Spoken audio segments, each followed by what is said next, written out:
现在我来到的地方呢，就是国际城的西班牙区。在国际城这里呢，按不同国家的建筑风格打造了不同的这种小区块啊。当然了，第一个就是中国区了，然后呢还有西班牙区、俄罗斯区、意大利区、法国区、波斯区、阿联酋区、摩洛哥区，应该就这几个了吧？可能还有没有数到的。实际上啊，我刚才讲的这些地方，待会儿带着大家呢都会去看一看。这里呢，除了中国区以外啊，区域啊，比如说我们现在所在的西班牙区，只是建筑风格上模仿呢命名国家的这一个建筑的风格啊。比如说像我们看到西班牙区，就很有西班牙南部那种建筑风格，三角形的屋顶，还有像这种西班牙风格的廊柱，这些都是比较有西班牙风格。包括我看像在加州啊，一些大学也是按西班牙这种风格建的，好像是斯坦福吧。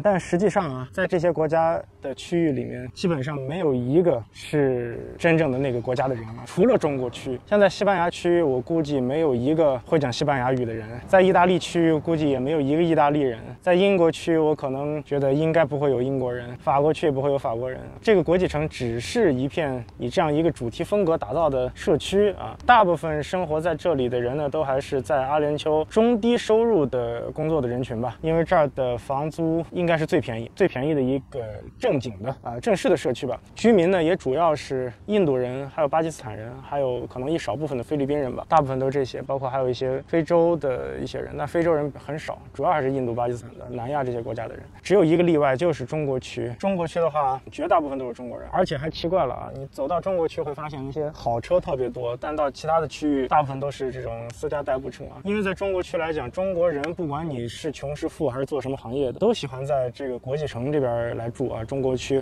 因为中餐啊，还有中国的一些各种各样的相应的服务设施啊，整个社区发展很全面了。当然，很多有些老板他足够有钱啊，在迪拜的一些很好的、很高档的这种高尔夫球式的社区啊，他去买豪宅或者其他地方买豪宅。但是你光看是吧，天天住在那个地方也不行，人家可能会在那个地方买一些房产，然后当做投资，但住的话可能还在国际城这边，因为住的舒服点。你不能说啊，我住在这个高尔夫球场啊、花园这种社区里面，然后我要出门吃碗牛肉拉面啊，我还开车半个多小时出来，没必要。当然，在国际城这边也有一片这种联排别墅啊那种小区，也有很多中国人在那住，不是没钱啊，不是没钱，主要是因为生活习惯和语言的问题吧。所以说呢，也就是在中国区那边，包括店铺啊什么的，租金相对比其他区域高一点。好，现在呢继续带大家啊看一看我们国际城这边的不同建筑吧。现在还没有离开这个西班牙区啊，在这儿正好看到了一棵椰枣树，在中国基本很罕见，这个就是椰枣树。椰枣树在英文里面叫做 date palm tree， 就是有枣子的棕榈树啊。大家看一下它的枣子能结在哪里呢？它跟国内的枣树不一样，每年的按国内来讲秋天吧，就在这个地方结下来，像椰子一样很大一串的椰枣。然后呢，这个椰枣，你看这个树底下就有很多的椰枣，现在它都掉在地上了，不好看了。但实际上这个椰枣是非常的甜，你看这落了一地啊，都没有人去捡。这个椰枣在中东来讲，就是一个非常有特色的一个农产品吧。因为这儿说实话也种不了什么，就是这个椰枣树它能在这儿存活啊。像咱们中国在60、70年代的时候，曾经从伊拉克进口过一批这个椰枣啊，像以前老时候的人啊，管那个叫伊拉克蜜枣。然后呢，现在我们叫椰枣，这个就是刚掉下来的一颗椰枣，有点碎了。它这个椰枣一定是晒干了之后才可以吃的啊，那种鲜椰枣啊，不是像咱们国内那种冬枣似的啊，那种脆生生的。它这个鲜椰枣是有点涩，有点苦，但同时也很甜那种味道，就像那种生的柿子似的啊。然后这个像根条着似的，这个地方看，这上面都是长椰枣、结椰枣的地方，这个小树枝。这个本身是接在这个上面的树冠上面，然后呢，这椰枣就跟这儿生长了。这上面我插不上去，可能这个是被人打下来的，也可能自己自动脱落的，跟竹子似的，感觉质量还不错。还有一个点啊，不知道大家注意没有，就是这个水管，看到吧？在阿联酋所有的树啊，所有的树全部都有这种水管。这个水管就是滴灌，24小时不停的在滴灌这个水到树的根部，这样树才能生长。像在阿联酋，你种一棵树，地下先做防水啊，然后做这个营养啊等等，要做几层防水，然后才能把这个树种下去，然后再打这个淡水啊，然后再打营养液等等的，成本非常高。现在走到其他的另一棵树这儿，底下也都是这种水管，灌木丛里面也都是糊的水管。没有这些水管，可能这些树啊、草啊，也就半个月吧，可能半个月都撑不住。哎呦，别说这个树了，你看我刚来这个地方不一会儿，然后主要还在这个椰枣树的树荫底下拍摄。你看我身上这个汗啊，太热了。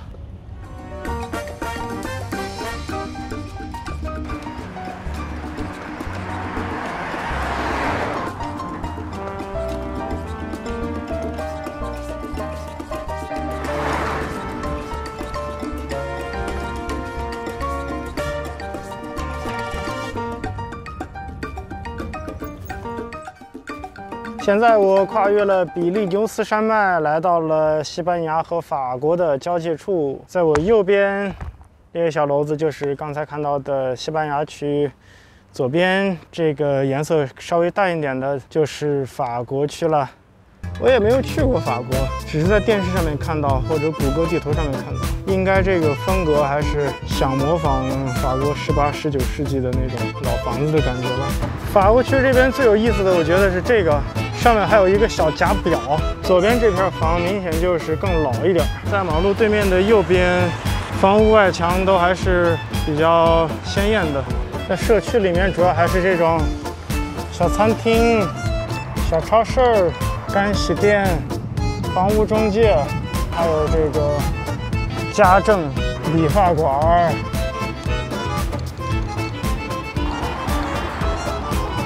现在从法国又穿越到了意大利，意大利去到了。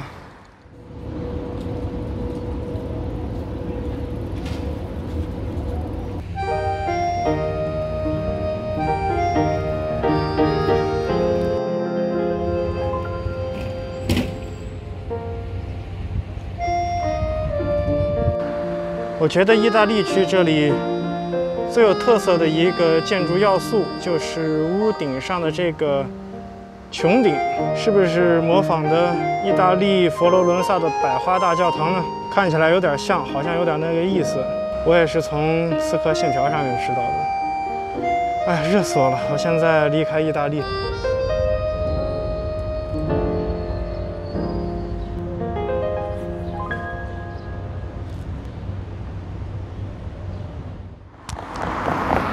国际城俄罗斯区风格的建筑，就是没有俄罗斯风格。在迪拜喝水不甜，只有在俄罗斯区喝水才是甜的。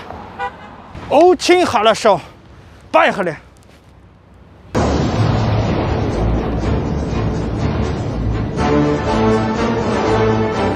不是，没意思。我爱俄罗斯。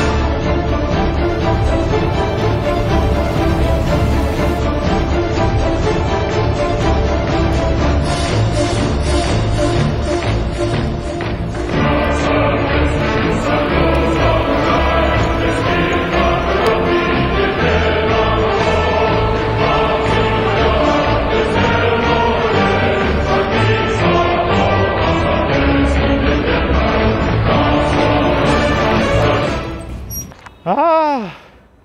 我的天哪！现在到了英格兰区，但是我好像也没看出来这个地方，怎么就英格兰了？怎么就英格兰了呢？明明看起来毫无特色，这小窗户越看越有阿拉伯那味儿了。特别这屋顶，完全就是泰国寺庙的感觉啊！无奈现在天儿太热了，先回家歇着吧。在下集中，我们看看国际城里更正宗一点、带有中东风格的建筑吧。下集再见，拜拜。